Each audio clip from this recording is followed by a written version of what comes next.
우리는 오늘부터 빌립보서를 함께 읽어나가도록 하겠습니다. 빌립보서는 사도 바울이 빌립보 교회 교인들에게 보내는 짧은 편지입니다. 총 4장, 그리고 절로 따져도 104절밖에 되지 않는 아주 짧은 그런 편지이지만, 이 짧은 편지 안에는 이방 땅에 세워진 작은 교회 공동체를 향한 바울의 사랑과 또 권면, 그리고 아름다운 바울의 신앙의 고백이 담겨 있어서 읽는 우리에게 참 큰 은혜와 감동을 주는 그런 편지라고 말할 수 있을 것입니다.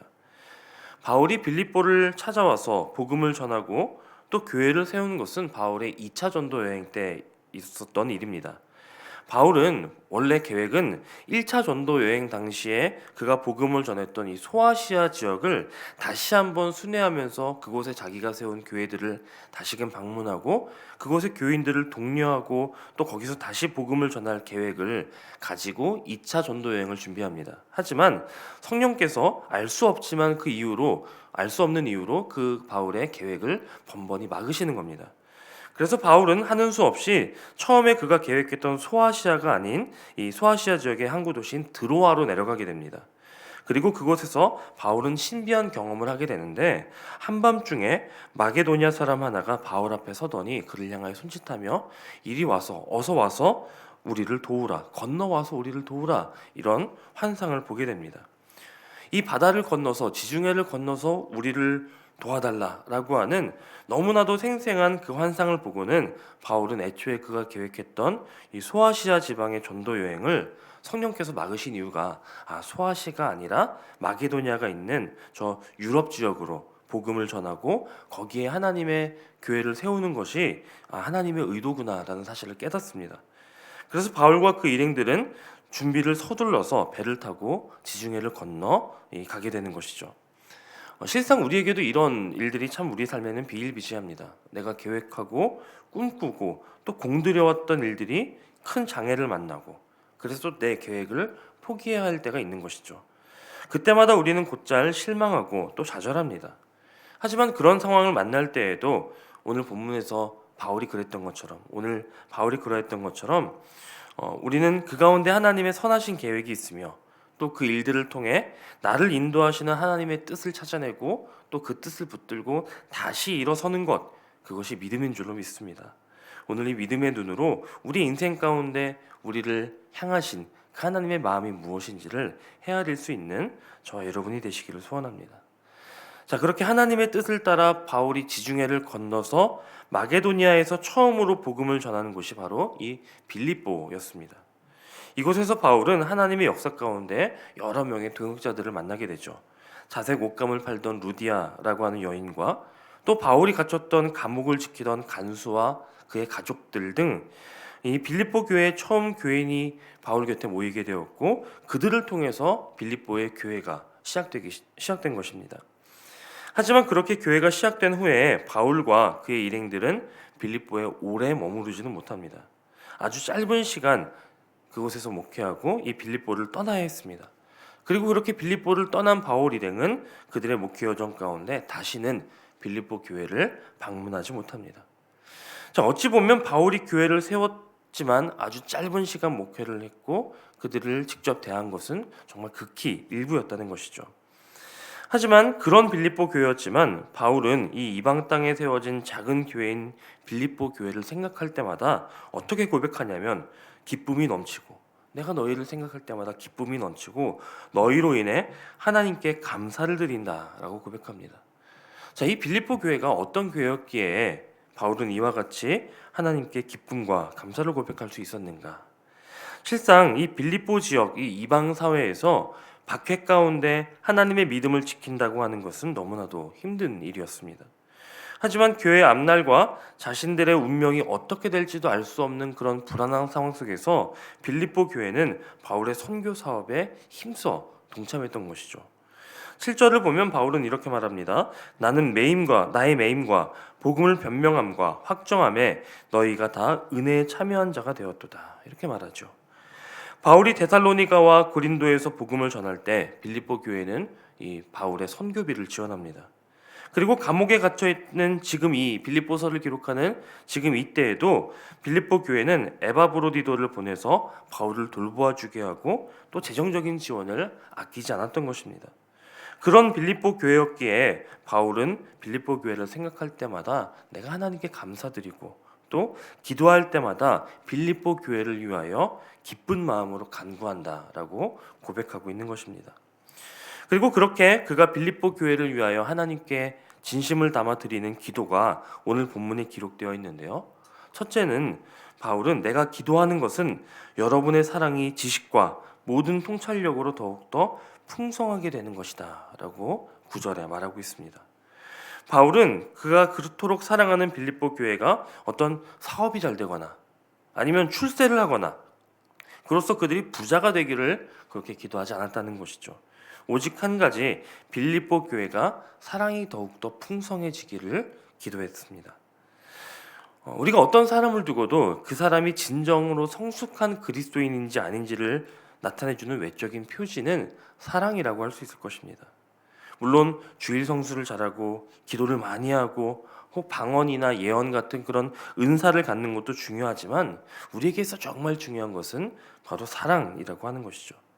예수님께서 우리에게 보여주셨듯이 나를 낮추고 나를 희생하는 그리고 나를 헌신하는 그것이 바로 사랑인 것입니다. 우리가 오늘 이 시간 드리는 첫 번째 기도 제목이 있다면 그건 역시 사랑이어야 할 것입니다.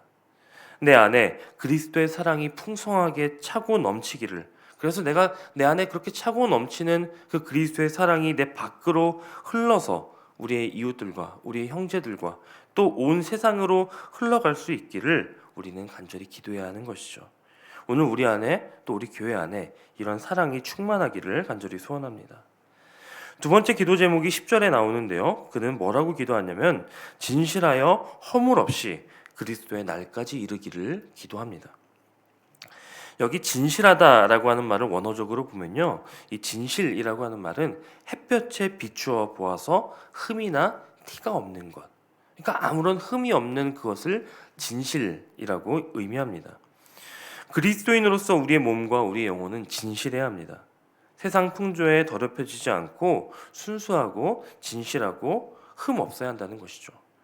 허물이 없다라고 하는 말은 나무랄 데가 없다라고 하는 말입니다. 특별히 빌립보 교회를 둘러싼 상황과 환경을 고려해 보면 이방인들로 둘러싸여서 그 문화 속에서 함께 교회 공동체를 이루어가는 이 빌립보 교회의 교인들이 이 이방 문화 속에서 그리스도인으로 살아가는 데 있어서 그들의 어떤 허물이나 흠 때문에 나로 인하여 이 그리스도와 우리 교회가 이방인으로부터 비난받는 일이 없기를 위해서 기도한다라는 것입니다. 결국 바울이 기도하는 것은 그리스도인으로서의 빌립보 교인들의 인격이나 삶의 모습이 정직하고 순결하고 그로써 세상 사람들에게 비난을 받지 않는 그것을 두고 기도했다는 것입니다. 물론 단순히 이 사람들이 어떻게 볼까, 사람들의 시선이나 사람들이 어떻게 평가할까, 이것이 문제가 아닙니다. 우리는 지금은 이 땅 가운데 살아가는 것 같지만 언젠가 우리 모두 그리스도 앞에 서게 될 것입니다. 예수님께서 온 세상을 심판하시는 그 그리스도의 날이 우리에게는 반드시 임할 것입니다. 그날 그리스도 앞에서 부끄러움을 당하지 않기를, 내가 어떻게 그날까지 진실하고 허물 없는 삶을 살아갈 수 있을 것인가를 생각하며 살아가는 것, 그로써 내 안에 흠이 없고 진실하기를 위해서 살아가는 것, 그것이 바로 오늘 우리에게 허락되어진 이 날을 살아가는 우리의 과제이고 또한 우리 삶의 목표인 줄로 믿습니다. 마지막 기도 제목은 11절의 말씀대로인데요. 예수 그리스도로 말미암아 의의 열매로 가득 차서 하나님의 영광과 찬송이 되는 것, 이것입니다. 이것이 바로 신앙의 삶을 살아가는 모든 그리스도인들의 궁극적인 목표라고 할 수 있을 것입니다. 세상 사람들은 저마다 세상에서 영광을 구합니다. 그러나 그 영광은 자기들의 영광을 구하죠. 명예를 구하고 찬사를 구하고 사람들의 인정을 구합니다. 하지만 진정한 그리스도인들은 사랑으로 충만해지고 정직한 삶을 살아감으로써 그들이 맺는 삶의 열매를 통해 내가 드러나고 내가 영광받는 것이 아니라 하나님의 영광이 되고 하나님께 찬송이 되기를 꿈꾸며 살아가는 사람들이죠. 예수님께서도 마태복음 5장에서 이렇게 말씀하십니다. 이같이 너희 빛이 사람 앞에 비치게 하여 그들로 하여금 너희 착한 행실을 보고 하늘에 계신 너희 아버지께 영광을 돌리게 하라. 내가 영광을 돌리는 길은 무엇입니까? 내가 찬양하고 입술로 고백하고 이것도 참 중요하겠지만 다른 사람들이 나의 살아가는 삶의 모습을 보고 나의 착한 행실을 보고 저 사람이 믿는 하나님, 저 사람이 다니는 교회, 저 사람이 보는 저 성경 말씀 이것이 참으로 인정되고 참으로 존귀한 것이라고 고백하게 하는 것, 그것이 바로 하나님께 영광을 돌리는 길입니다. 내 삶을 보고 사람들이 하나님을 찬양할 수 있다면, 나를 보고 나의 이웃들이 내가 믿는 하나님을 인정할 수 있게 된다면 그것이 곧 하나님의 영광이고 찬송이 되는 삶이라고 하는 것입니다. 그래서 영광은, 하나님께 돌리는 영광은 우리의 말로써 드리는 것이 아니라 우리의 삶으로써 드리는 것입니다. 예수 그리스도로 말미암아 의의 열매가 가득한 삶을 사는 것이죠. 우리는 예수 그리스도의 보혈로서 의롭다함을 받은 사람들입니다. 그러니 우리가 받은 그 의에 합당한 열매를 맺는 것, 그것이 하나님을 기쁘시게 하는 삶이고 그것이 하나님께 영광을 돌리는 삶이 되는 것입니다. 사랑하는 여러분, 오늘 여러분들의 인생에 있어서 가지고 계신 꿈과 목표는 무엇입니까?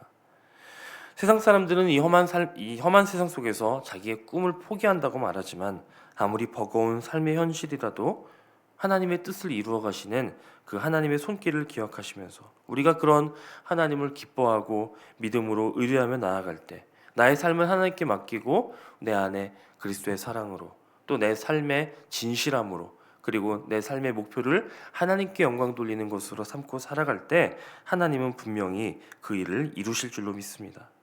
오늘 본문에서도 사도 바울은 너희 안에서 착한 일을 시작하시니가 그리스도 예수의 날까지 이루실 줄을 우리는 확신하노라 라고 고백합니다. 사랑하는 여러분, 우리는 그리스도의 날을 기다리며 살아가는 사람들입니다. 우리 주님께서 다시 오시는 그 그리스도의 날에 우리는 주님의 심판자리에 서게 될 텐데 그 앞에서 주님께 우리의 삶을 당당하게 내어드리고 또 그로써 칭찬받는 역사가 그런 우리 안에 있기를 간절히 소원합니다.